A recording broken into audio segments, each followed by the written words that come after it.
All right, all right. It is Friday. Come on. Come on, people. We've done it. We've done it. We've completed 2 weeks, and this week was our first complete week. We did it. We have done it. Good job, people. Waiting on a few more. I was a little bit later than usual getting the link up.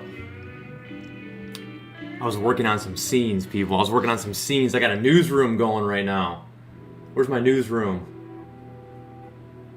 Yeah, the ESPN studios. Come on. Come on, people. Come on. But hope you guys are doing well out there. Welcome on in to the live stream. Welcome on in. So my plan today is a lot like yesterday. We're going to learn about supply instead of demand. We're going to learn about the law of supply instead of the law of demand. We're going to learn about shifters of supply instead of shifters of demand. And then you guys are going to do your problem set, and it's a lot like yesterday, right? We're not going to be to the point where we can identify changes to price and quantity and all these different things yet. All I really want to be at today is just identifying, if I give you a scenario, it's a supply or demand, right? And then if it's supply, does supply increase or decrease? Or if it's demand, does demand increase or decrease? That's sort of the idea. That's where we want to be at by the end of today. So, whole point is not a whole lot I have for you, and I may get you out of here a little early. We'll see. All right. So your attendance today is favorite ice cream. If you went to a place that made any ice cream ever imaginable, what would be your favorite ice cream? And if you don't like ice cream, put your favorite dessert instead. Like dessert item. Sugary dessert item. Something like that. Okay? What are some other announcements that I have? Big thing is problem sets. People. It seems like every new problem set I give, we'll have one person turning in late. Then we'll have two people turning in late. Then the next problem set's 3. And now this last one was 4. All right, what is going on? And I got to tell you, I've been pretty easy. It's probably my fault. There's been a lack of incentives, right?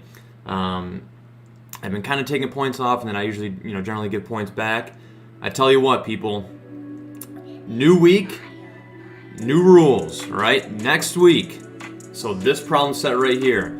If you turn your problem set in late, right, based on how much you completed of it, I'll give you that many points, right? Like if you have half your problem set done, I'll give you half the points. And then if you finish it after I post the key, I'm only going to give you half the points back from then, right? So say you do half your problem set, don't turn it in, or you turn it in, you did half your problem set, 5 out of 10, and then you complete it, 7.5 out of 10, and it won't change after that, right? I think in a normal classroom setting, the problem sets actually are bigger, right? Because I can have you draw stuff and do all these different things. And generally those are always have been to do the next day, right? So if you get 2 days on this, I think I'm being pretty gracious with virtual learning and all that. I don't think, you should need more than 2 days to do that. It's pretty outrageous. Okay? All right. Let's look at some of our responses today. Let's see here. Cookies and cream. I love cookies and cream. Superman ice cream vanilla on a waffle cone. Specific, Zayd. I like that. Cookie dough. Cake batter. I love cake batter too. I like cotton candy as well. I don't know. Cookie dough. Chocolate mousse tracks. Oreo cookie dough flurry. Ooh. Oreo and cookie dough. Ooh. Man. That's pretty good. Vanilla. Classic. Superman. Blue Moon, cashew milk vanilla. Man, you guys are specific, and I like that. Wow. Strawberry Blue Moon, Moose Tracks, Peanut Butter Cup, Moose Tracks. These like the Moose Tracks. Mint Chocolate Chip, classic. Strawberry, classic. Cookies and Cream, Peanut Butter Cup, Cookies and Cream. You guys like cookies and cream a lot. And I do too, to be honest with you. Coffee ice cream or peanut butter. Coffee ice cream. I don't know if I've really had like a true coffee ice cream. I've had the coffee smoothie at Tropical Smoothie. That's pretty good. Might kind of be similar, probably not. Blood orange. What is that? Madeline or Maddie, what is that? Blood orange. Birthday cake's classic. I want to hear more blown orange. That sounds kind of good. Vanilla, ice cream. Oops. Oh wait, what did Elliot put first? Coffee, ice cream. Yeah, ice cream. Yeah. Sweet. Good job, people. Nice. All right. So what else? Any other announcements that I have that I got to get rid of? Oh yeah. The big announcement is this. Totally forgot. I've been saying all week, probably like starting like Tuesday or Wednesday, that I was going to give you guys a summative assessment today. It's not the case. I don't know if that's a good thing or a bad thing for you guys, but I'm not going to do it today. I'm trying to figure out a good medium to like give you that test on, and I'm thinking about doing it on GoFormative, and I need to play around with GoFormative a little bit more. And I was thinking this, once we complete supply and demand, which might happen on Monday, maybe we'll need Tuesday to complete supply and demand. That officially is all of Unit 1. So I think I'm just going to hold off until we're all done with Unit 1, and then I'll give you some sort of test based on Unit 1. And what I'm thinking about now instead is some multiple choice questions, and then obviously some FRQs, and we're probably going to do that on GoFormative. If you guys are familiar with GoFormative. Hey, put a 1 in the chat if you've used GoFormative. If you've used GoFormative. Alright? I want to give you guys a test. I have to give you guys some of the points. It's non-negotiable. I can't change that, unfortunately. I can't just do like all points like cumulative like a middle school class. And I kind of want to do that, but I can't. I can't do that. So I got to give you a test. And if I give you a test, I want to do it the right way. I don't want there to be rampant cheating and all this other stuff. So I'm probably going to use GoFormative is where we're at. But the good thing for you guys is you don't have to worry about anything in econ this weekend, right? You should be done with your problem set today. Maybe read some modules, right? And then that is it, right? That's all you got to do for econ. Okay, a lot of you guys are saying 1. Okay. Sweet. All right. Hopefully you guys like GoFormative. It's a lot of 1s. Unless you guys are like, what? Why is everyone writing 1 in the chat? 1, right? Don't do that. Okay. Anyway. All right. I think we're ready to go. Oh, I want to do this as well. Let's get into the coffee shop. All right. Who's that guy up there? That's me. That's me. All right. I wanted to go over the exit slip that we did yesterday. All right. Real briefly. So if you have that, get that out, please. Get that out. Like put it on another screen, right? And let me go over it real quick. Now there was like 2 trick questions, I guess you could say, right? Like 2 questions that were like, you asked me to identify the shifter, and there was no shifter, right? I was trying to be a trickster a little bit. You guys will not see that on the problem set today, because I don't want to confuse you too much, but you will not see that on the problem set today. Every scenario today on the problem set is truly a shifter of either demand or supply. So one of it's going to increase, decrease, move to the right, move to the left. Okay. All right. Anyway, so yesterday we're looking at hamburgers, and hamburgers are a normal good. Hamburgers are a normal good. All right. That was just given to you. In macro, you don't have to identify if a good is inferior or normal. You will have to do that in micro, but in macro, it's given to you, right?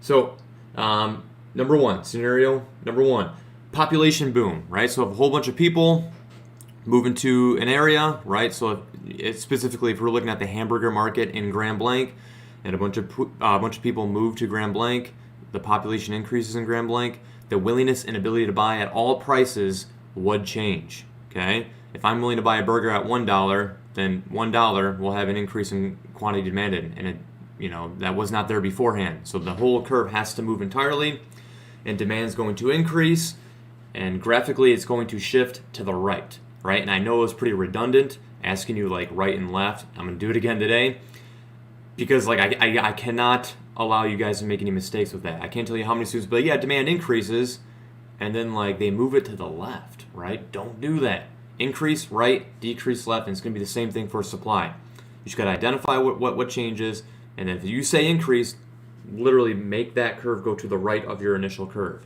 whether it's demand or supply. So that one's increase, shift to the right, and the shifter would be market size. The shifter would be market size. Oops, I just hit the wrong button here. Hey, can I get my remote?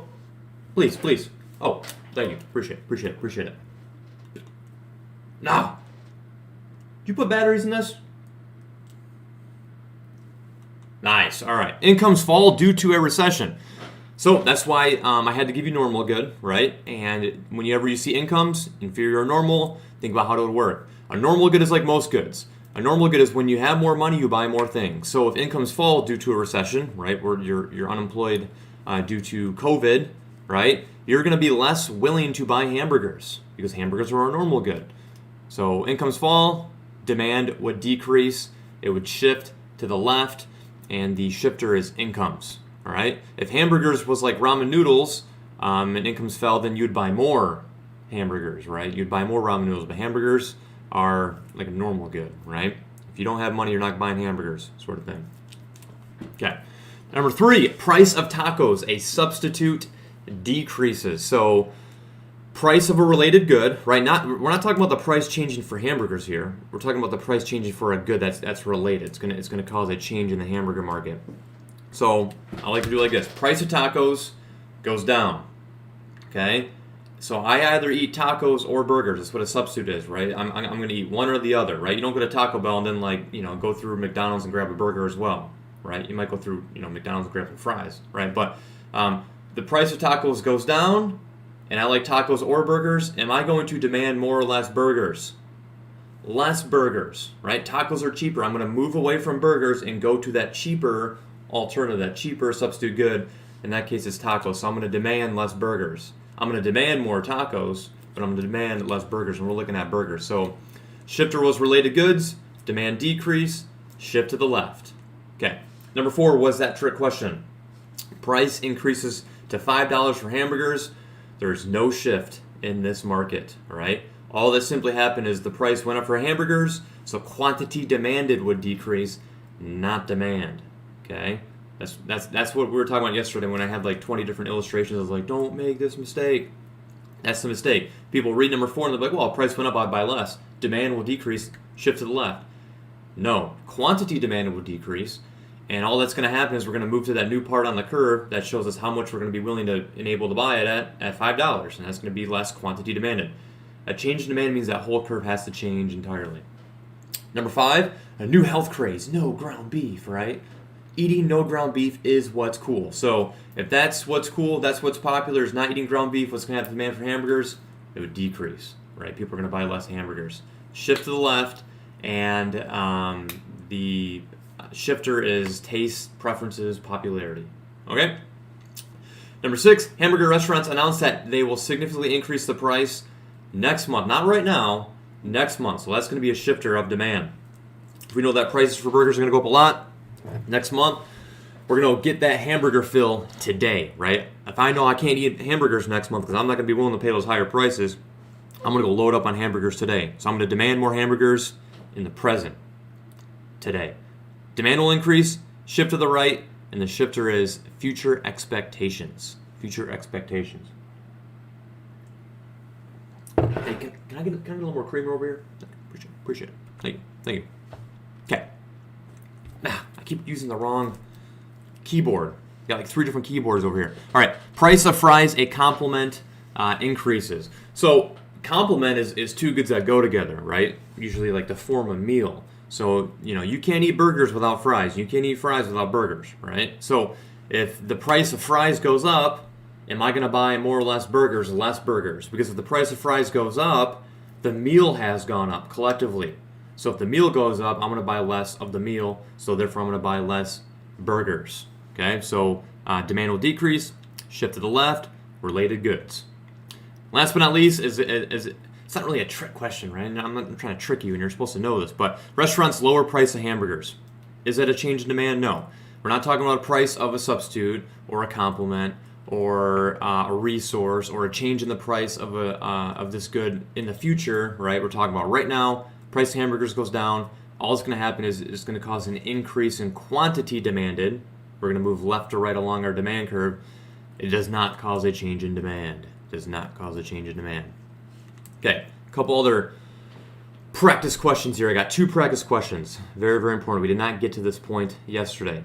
It says, which of the following will cause the demand, and I underlined it, okay, for milk to decrease? Which of the following will cause the demand for milk to decrease? It doesn't say quantity demanded. It says demand. So that means the curve has to change entirely. And in this case, the curve has to shift to the left entirely. It has to decrease entirely, right? So answers in the chat. A, B, C, D, or E. What do you guys think? Which of the following will cause the demand for milk to decrease? Give me some hope, people. Give me some hope. And we can still learn this stuff. Which of the following will cause the demand for milk to decrease, shift to the left? At all prices, people are willing and able to buy less than they did beforehand. And I'll give you a hint, people. It certainly can't be C or D, right? C or D would cause a change in quantity demanded. We're looking for a change in demand. It cannot be C or D. It cannot be C or D.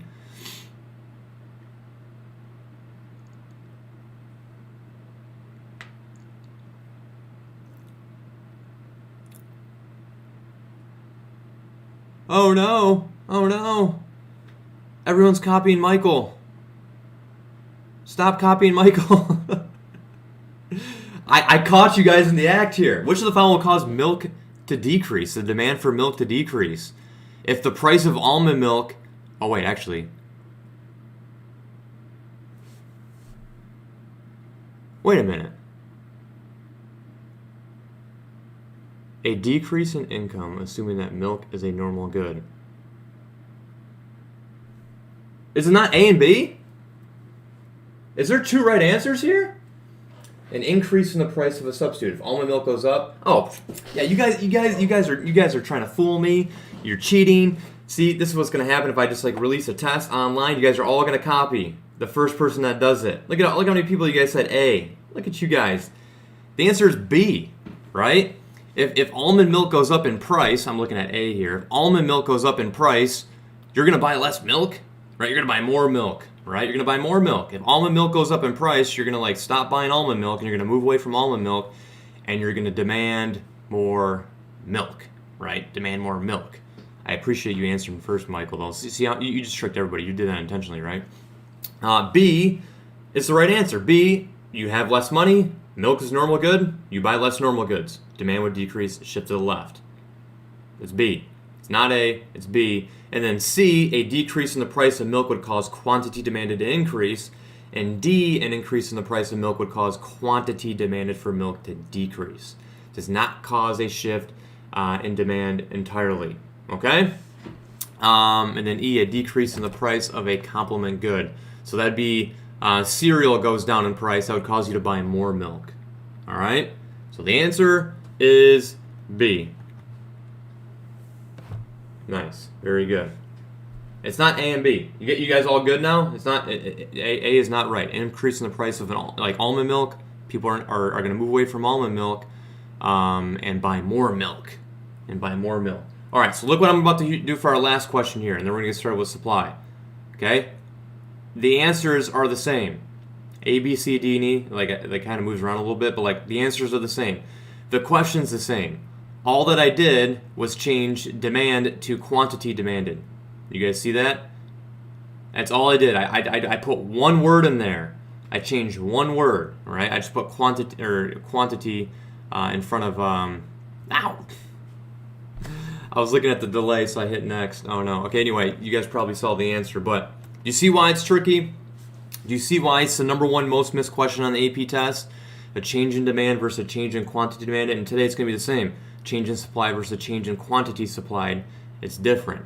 If we're saying what causes quantity demanded for milk to decrease, that's the law of demand. It has to be just a change in price, and if we want to buy less milk, what would cause that an increase in the price of milk. So for this one, the answer, yeah, there you guys go. Yes, come on. The answer is D. All right, price of milk goes up.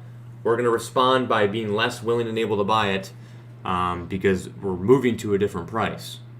Okay, again, a change in demand means the curve moves. A change in quantity demanded is a result of a change in price, and we're going to move along our curve, either left to right or right to left. Awesome. You guys rock. Okay. Let's get to supply, people. Now, supply is not going to run as long as demand does, all right? Because we're not going to talk about the reasons to why supply slopes upwards, it's pretty easy, and you're going to get it pretty quick. And then we're just going to go straight to the shifters, and then we'll do the problem set, hang out on Google Meet. Oh, I have a surprise for you in Google Meet. We'll get to that point. It'll be fun. It'll be fun. Hopefully you have enough time. All right, so supply. Wait a minute. Did I? Mr. Moore, what are you doing? Mr. Moore's off on a Friday. Okay, so supply. We said demand is the willingness and ability to buy a good, to consume a good. Supply is the willingness and ability to produce and sell a good, right?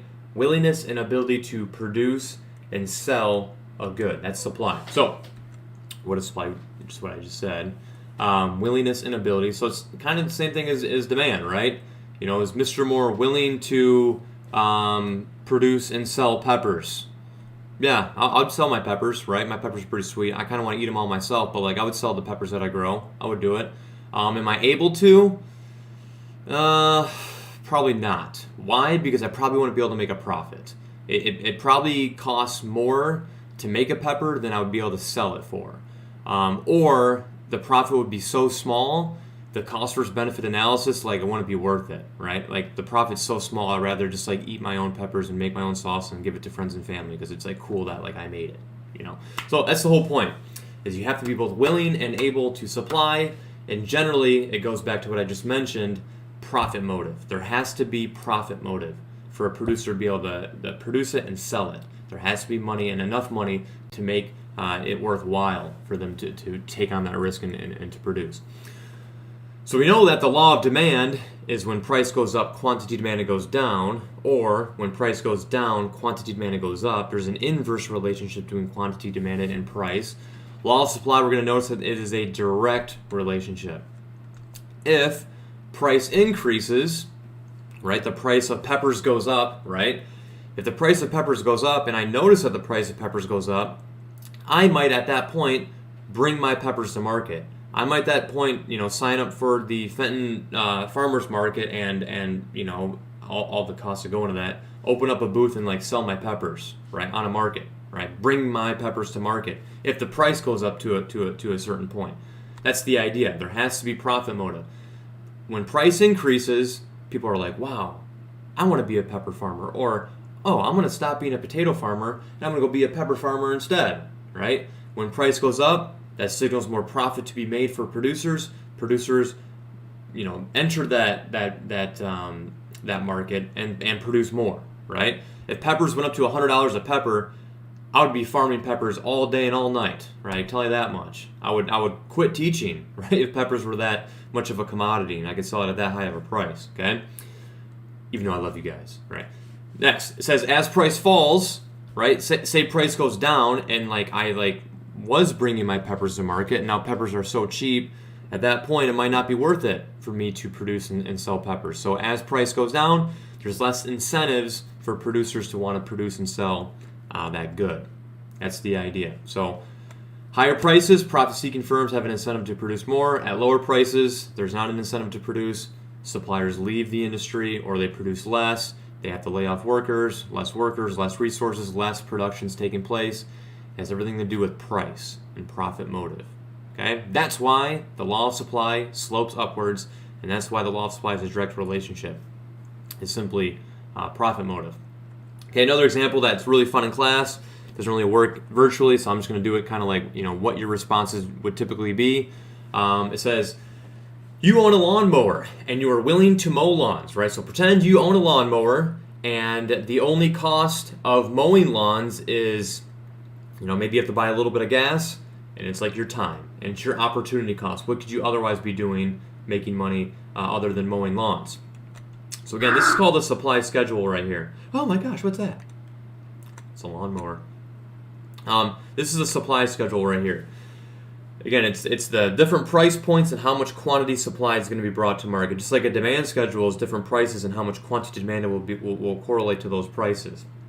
It's called a supply schedule. So I'd be like, raise your hand if you would mow a lawn at $0.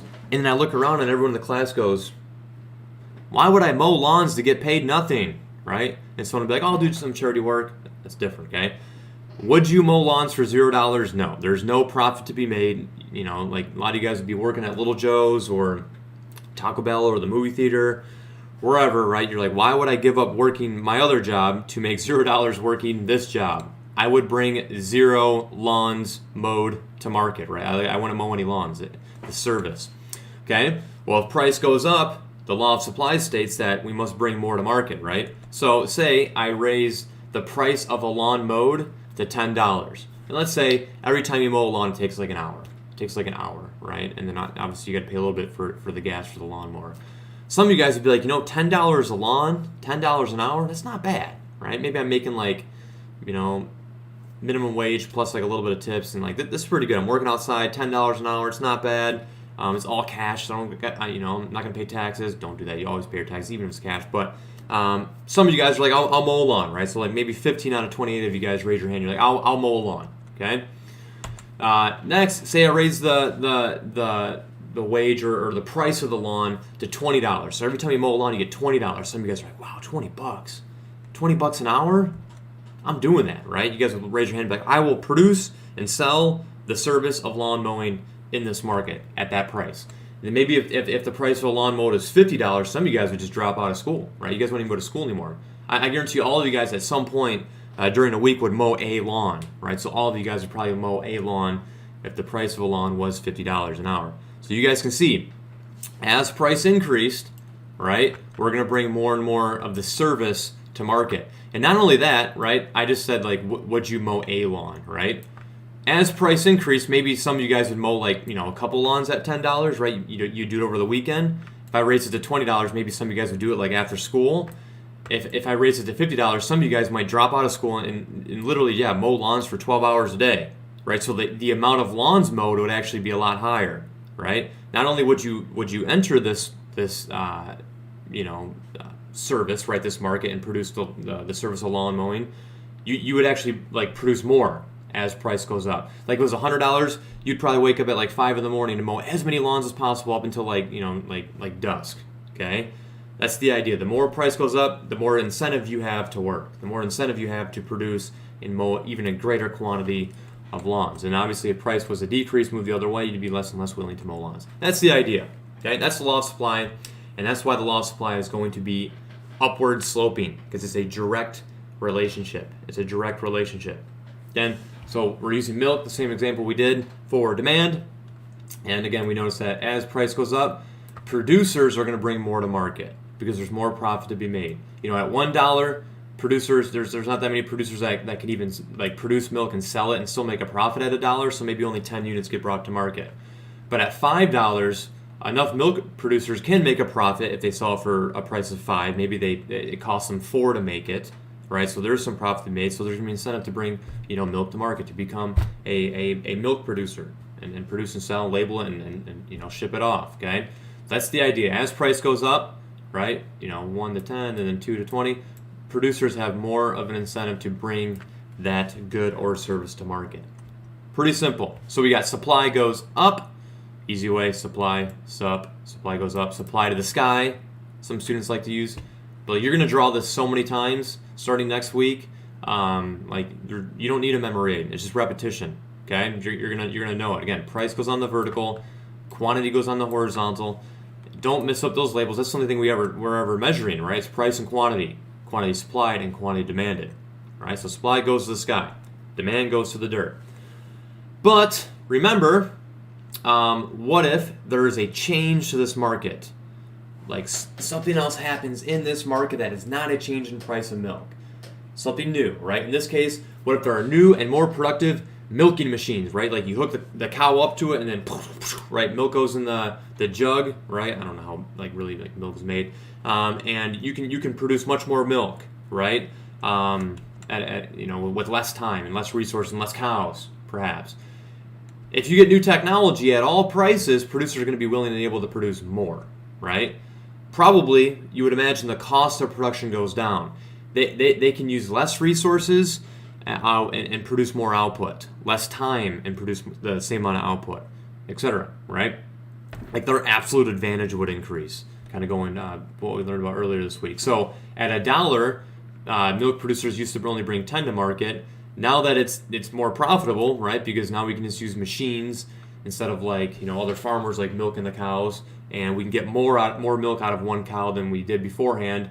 It's more profitable. Now I can afford to bring more units to market at $1 than I could before, right? Maybe it cost me 90 cents to produce a gallon of milk before, and now it only costs me 80 cents to produce a gallon of milk, right? More profit motive. Now I'm making 20 cents per unit instead of 10 cents per unit. I'm going to supply more output because now my profit margins are higher, right? So I want to produce more output because I'm going to make more profit per unit, is essentially the idea. So supply will increase. Supply will increase and shift to the right.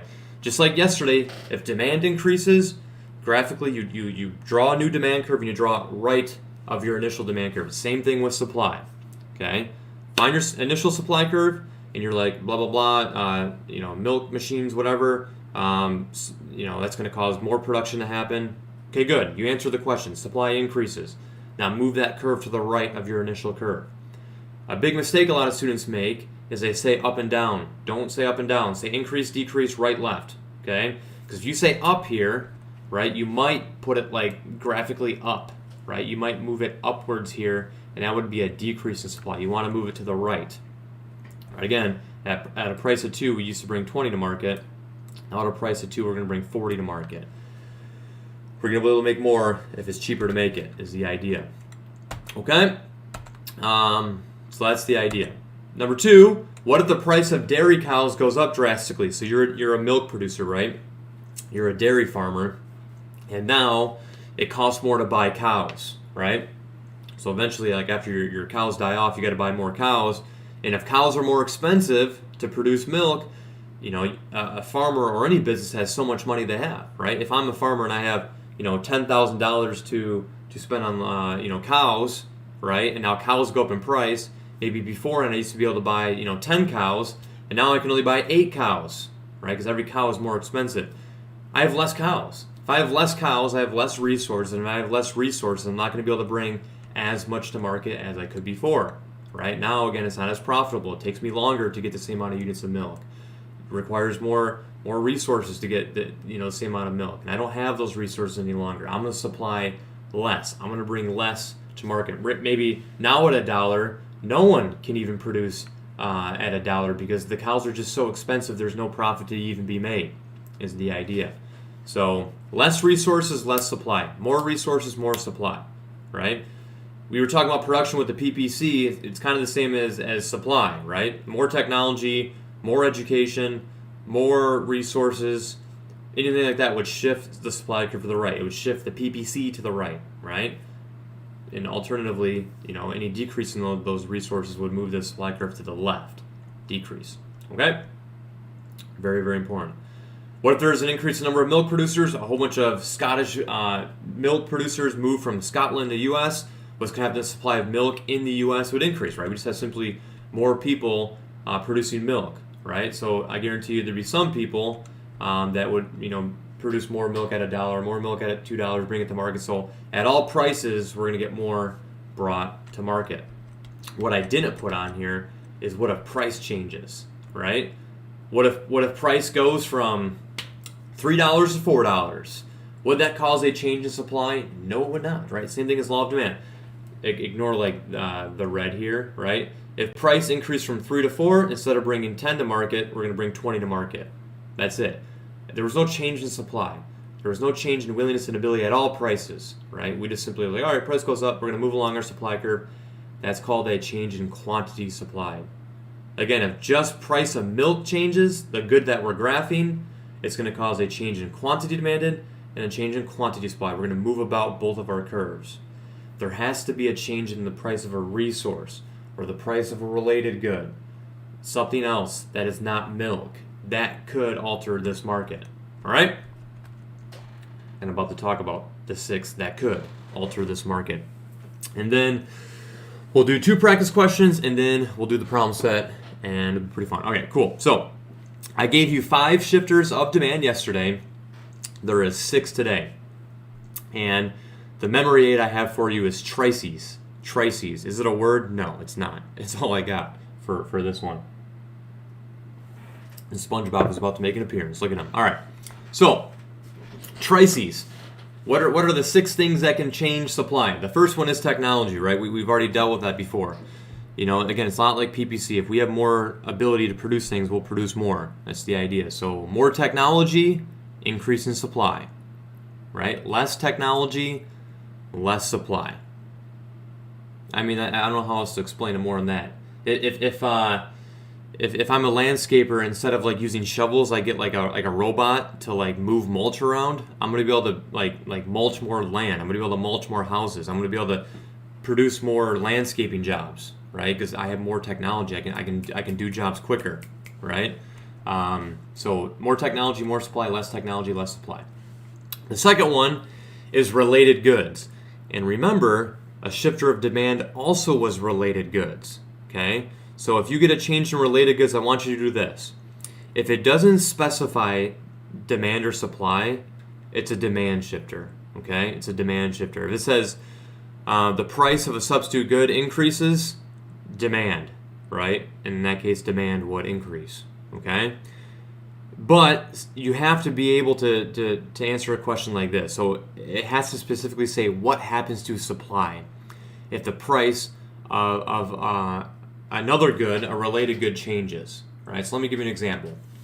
Like Tyson chicken, right? Tyson chicken, like I don't know for sure, but I would imagine like the largest producer of chicken products in the U.S., right? They're like huge, chicken nuggets in your freezer, right? And they also produce a lot of like food that goes to restaurants directly. So if I'm Tyson, I also make beef products too. Tyson doesn't just make chicken products; they also make beef products as well. So if the producer produces both goods, right? Or actually, maybe they don't even produce both goods, right?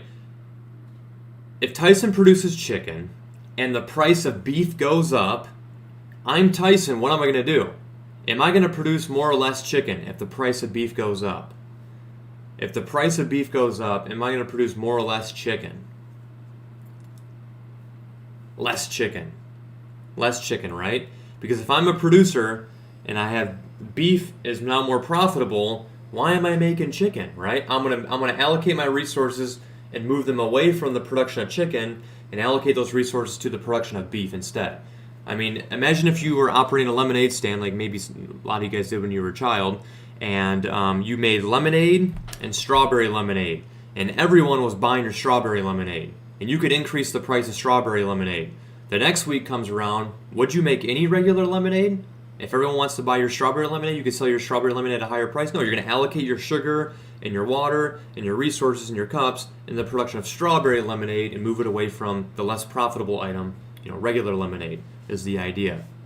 But for this, the shifter is pretty rare, but I want to cover it anyways because sometimes you do see it.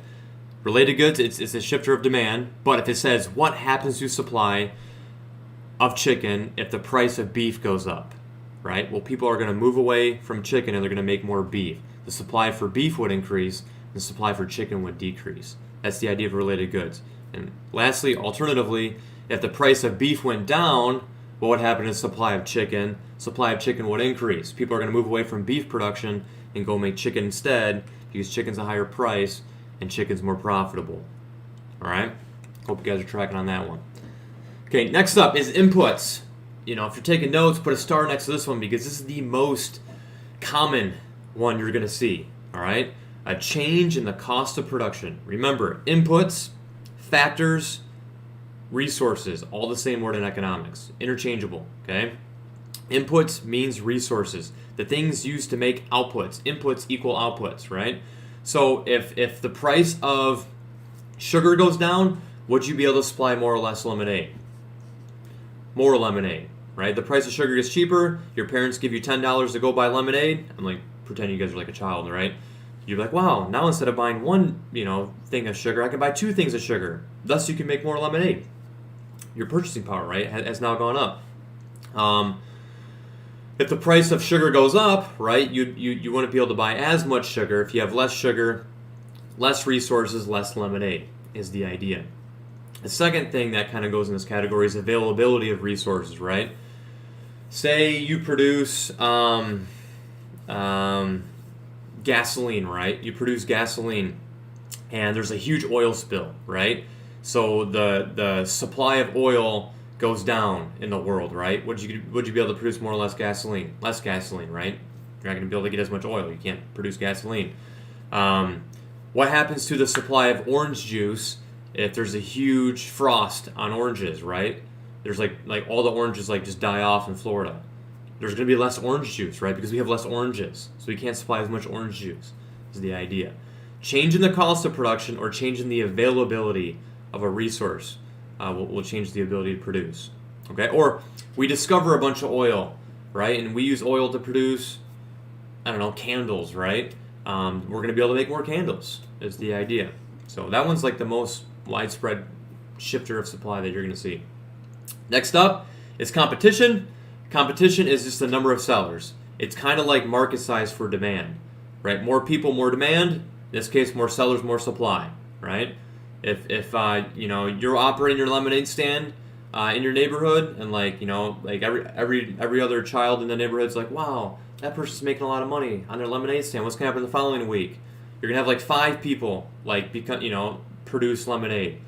Now we have 5 times as much lemonade being produced. So you have more supply, right? Simply, if someone else opens up shop, there's going to be more supply.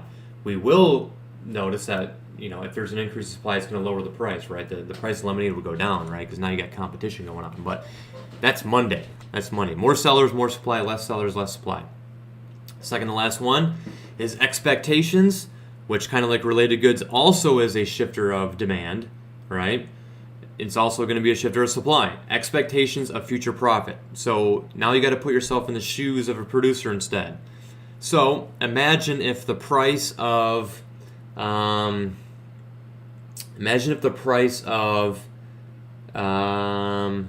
like gas, right? The price of gasoline goes up. It's expected to go up next month, right? Maybe, like it's hurricane season, right? And hurricanes are usually knock out a lot of our offshore oil in the Gulf of Mexico, right? So generally people are like, wow, we know that oil is going to go up next month in price. What would you do today if you were a seller, right? You were a seller, right? You sell gasoline, you sell oil, right? What are you going to do if you know that the price of oil is going to go up next month, right? If I have a bunch of oil, huge containers of oil, and I know that the price of oil is going to go up next month, and I'm a producer, I'm not going to supply that product right now. I'm going to wait for that price to increase, and then I'm going to supply it on the market, right? Why would you produce and sell a good at a cheaper price when you know you can wait, store it, and sell it at a higher price later, as long as it's like non-perishable, I guess. So what happens to supply? Today, if we know that the price is going to increase of that good in the future, supply would decrease today. Because we're gonna hold off production, we're gonna keep all our oil contained. Once the price of oil goes up, because there's not that much oil around, then at that time we supply the oil, right? That's the idea. And then vice versa, if we know that oil is gonna crash next month because maybe OPEC is going to lower the price of oil, right? And I'm an oil producer, I'm going to sell it off now. If I know the price of oil is going to decrease next month, why would I wait for the price of my good to go down? If I know it's going to go down, I'm going to sell it all off today. So if we know price is going to go decrease in the future, supply would increase today. Okay? Okay. Last but not least is subsidies and taxes. Subsidies and taxes. You guys all know what a tax is, I would imagine. So sometimes producers are taxed. That's called an excise tax. They're taxed on the production of a good.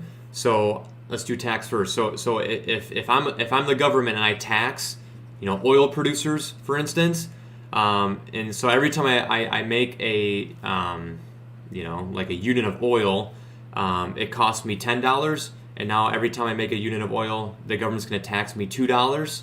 So now essentially it costs me $12 to make a unit of oil, a barrel of oil probably, right? So essentially it's going to cause an increase in the cost of production. So if there's an increase in taxes, it's going to decrease supply. If I got to pay the government X amount of dollars to produce a good, that's more I got to pay to produce a good. The more I got to pay to produce a good, the less resources I have, the less financial capital I have, the less goods I can produce, because I essentially have less resources. I can't buy as many resources as I once could because the cost of production has increased. So increase in taxes, less supply, or if it says taxes decrease on a producer, the cost of production would decrease. I can buy more resources, more supply, right? So very carefully read it. More taxes, less supply, less taxes, more supply. A subsidy is the opposite of a tax. A subsidy is when the government gives money to a business, okay? So that's the whole point, right? Like farmers generally receive subsidies. Why would the government give a subsidy, give money to a business? Is to encourage production, right? Say in our country, food prices are too high, right? Like in general, like food prices are too high. It's too high of a burden on consumers, and we want consumers buying other goods, right? And businesses are like, we're suffering, right? We're not selling enough goods. The government might, subsidize corn, right? Give corn producers more money because corn generally is an input used to produce a lot of goods, right? Like high fructose corn syrup. So if we want to lower the price of, Gatorade, for instance, make Gatorade cheaper to produce, give corn farmers subsidies, right? Allow corn farmers to produce more corn. More corn will lower the price of corn, lower the price of Gatorade, lower the price of like everything, right? Everything has high fructose corn syrup in it, essentially. That's the point of a subsidy, is you give money to a business, corn farmers can now buy more resources. They have more resources, they can produce more corn supply, right? And then again, you can change it the other way and say the government lessens subsidies, they lower subsidies. They used to give corn farmers money, and now they're going to give them less resources, less supply, less corn. Okay, so read that carefully. Is it increase or decrease in subsidies, or is it increase or decrease in taxes? Is more money going to the business owner, or less money going to the business owner? Less money, less supply, more money, more supply. Okay, the whole point is on the bottom, super important. Change in price of burgers would not change the supply of burgers. The change in the price of beef would. The change in the price of chicken would, right? If the price changes for the good that we're looking at in question itself changes, you will not shift supply, just like you will not change demand. We'll move along our supply curve, we'll move along our demand curve, and that's going to cause a change in quantity supplied or quantity demanded. For supply to change, it has to be one of these 6 different determinants. All right?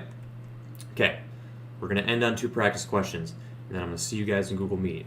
All right. It says, which of the following will cause the quantity supplied for milk to decrease? All right. So any shifters up here, get rid of them, right? Because it says quantity supplied. And we know a change in quantity supply is going to be a result of a change in price.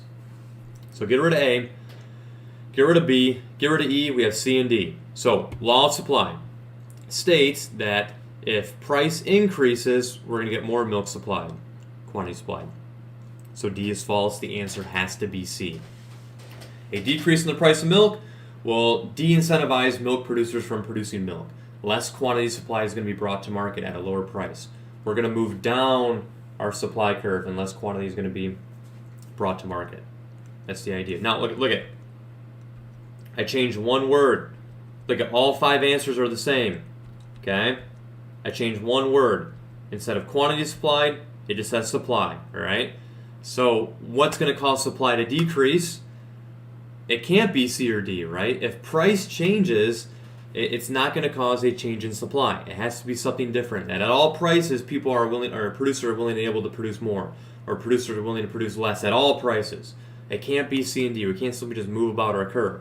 So it has to be either A, B, and E. So which of the following would cause milk supply to decrease?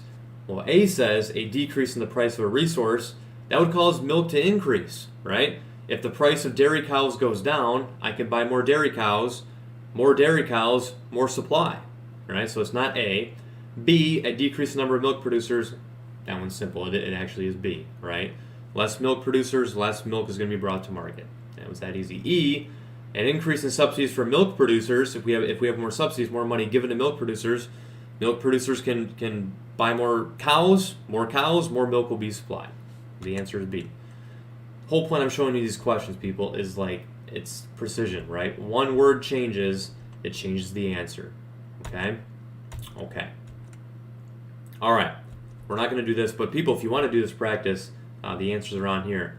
I'm going to post the supply and demand PowerPoint right now. Even though we're not done with it, I think I'm done kind of like changing it for the most part, so I'll go ahead and post this if you guys need it.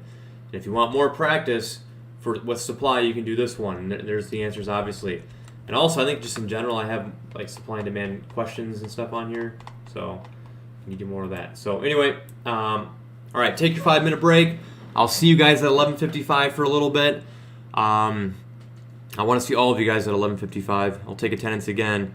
And then as we, after 12 o'clock, if you get everything done, you can dip out. But I want to do something first. I want to do something first before you guys all leave. All right? Okay, cool. I will see you guys in the Google Meet. All right, go get some coffee.